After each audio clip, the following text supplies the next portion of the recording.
What are the differences between slab and tile shower walls? Slabs are large pieces of material that create a smooth, uninterrupted surface.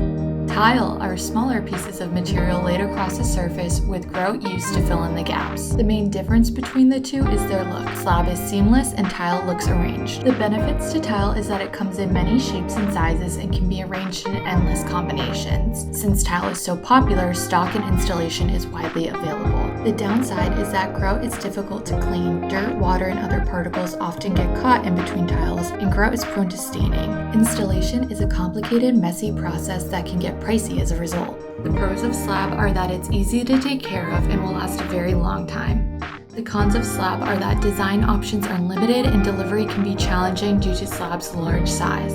The cost of either will vary greatly depending on the material you want. However, a slab of natural stone will cost more than tiles of the same stone. Hope you found this video helpful. Follow IHR Seattle for more remodeling advice. Give us a call when you're ready to transform your Seattle home.